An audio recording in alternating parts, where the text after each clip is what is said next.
નમસ્કાર મિત્રો, સ્વાગત છે તમારું એચએનજી સ્ટડી પોઈન્ટ યુટ્યુબ ચેનલના એક નવા વિડીયોમાં.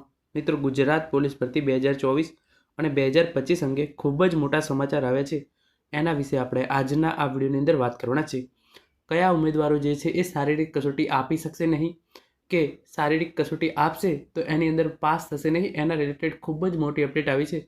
એના વિશે આપણે આજના આ વિડીયોની અંદર ડિટેલની અંદર વાત કરવાના છે. પોલીસ ભરતી જે છે એ 7 જાન્યુઆરીથી શારીરિક કસોટી છે એ શરૂ થવા જઈ રહી છે અને એના કોલ લેટર છે એ ઓલરેડી આવી ગયા છે. તો તમે જો હજુ સુધી કોલ લેટર ડાઉનલોડ ના કર્યા હોય તો એની લિંક છે એ નીચે ડિસ્ક્રિપ્શન બોક્સની અંદર આપવામાં આવેલી છે. તમે એ વિડીયો જોઈ તમારા કોલ લેટર છે એ આસાનીથી 2 મિનિટની અંદર ડાઉનલોડ કરી શકશો. તો હવે શરૂ કરીએ આજનો આ વિડીયો.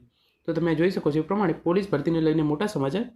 આ ઉમેદવારો શારીરિક કસોટી આપી શકશે નહીં, અને જો શારીરિક કસોટી આપશે તો એની અંદર એ પાસ થશે નહીં. તો અહીંયા જે નિયમો છે એ તમે વાંચી લો. તો અહીંયા જે પહેલો નિયમ છે તમે અહીંયા જોઈ શકો છો. ભરતી નિયમો વખતે ઉમેદવારે નીચે જણાવ્યા પૈકીની એક કે વધારે શારીરિક ખામી ધરાવતો હશે તો શારીરિક રીતે અયોગ્ય ગણવામાં આવશે. એટલે કે ઉમેદવાર જો નીચેના અહીંયા 10 લિસ્ટ આપવામાં આવેલી છે એમાંથી તમારી જો એક પણ પ્રકારની ખામી હશે તો તમે શારીરિક કસોટી છે એની અંદર પાસ થશો નહીં.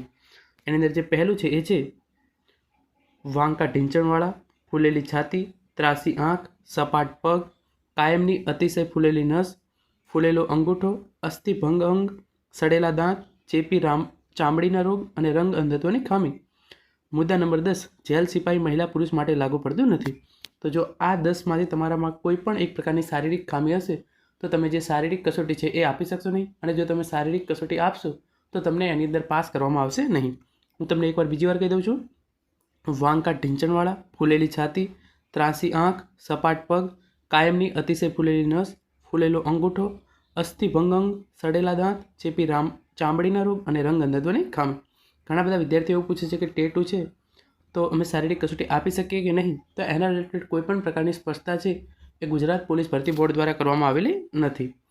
પછી તમે અહીંયા જોઈ શકો છો. પછી છે સેફી, એટલે કે ઉમેદવાર માનસિક, સ્વર્ણ શક્તિ, એપેન્ડેજ, સામાન્ય કામ માટે ભૌતિક ક્ષમતા, દ્રષ્ટિ વગેરેમાં સામાન્ય વ્યવસાયિક કાર્યો કરવા અંગે સંપૂર્ણ સક્ષમ હોવો જોઈએ. એટલે કે તમારામાં કોઈ પણ પ્રકારની જે શારીરિક ખામી છે એ હોવી જોઈએ નહીં. તો જ તમે શારીરિક કસોટી છે એ આપી શકશો અને એની અંદર તમે પાસ થશો. અને પછી અહીંયા લખ્યું છે the candidate shall be free from surgical deformities like knock knee, flat feet and shall not have past history of flat psychiatric elements. એટલે તમારે જે છે એ તમે શારીરિક રીતે સંપૂર્ણ સ્વસ્થ હોવા જોઈએ. અને જે બીજો ક્રાઇટેરિયા છે એ આપણે જોઈ લઈએ કે જો તમે આની અંદર પણ ફેલ થશો તો તમે શારીરિક કસોટી છે એ આપી શકશો નહીં. અને જો તમે એ શારીરિક કસોટી એટલે કે 5000 મીટર દોડ છે એ પુરુષ ઉમેદવારો અને મહિલા ઉમેદવારો માટે જે 1600 મીટરની દોડ છે એ તમે પૂરી કરશો તો પણ તમને જે છે એ આગળ તક આપવામાં આવશે નહીં. તો પુરુષ ઉમેદવારો માટે તમે જોઈ શકો છો. મૂળ ગુજરાતના અનુસૂચિત જનજાતિના ઉમેદવારો માટે ઊંચાઈ 162 સેમી હોવી જોઈએ, અને અનુસૂચિત જનજાતિના ઉમેદવારો સિવાયના તમામ ઉમેદવારો માટે 165 સેમી ઊંચાઈ છે હોવી જોઈએ. જો તમારી ઊંચાઈ જો આના કરતાં ઓછી હશે પુરુષ ઉમેદવારો માટે તો તમે શારીરિક કસોટીની અંદર 5000 મીટર દોડી જશો. એના પછી પણ તમને જે છે એ લાયક ગણવામાં આવશે નહીં. અને જે મૂળ ગુજરાતના અનુસૂચિત જનજાતિના ઉમેદવારો માટે ફૂલા વગરની છાતી 79 સેમી અને ફૂલાવેલી છાતી 84 સેમી છે એ હોવી જોઈએ. એટલે કે પુરુષ ઉમેદવારો માટે છાતી ફૂલાવ્યા વગરની 79 સેમી અને ફૂલાવેલી 85 સેમી હશે તો જ તમે શારીરિક કસોટી આપી શકશો, અને શારીરિક કસોટી આપ્યા પછી પાસ થઈ શકશો. હવે આપણે મહિલા ઉમેદવારો માટે વાત કરી લઈએ.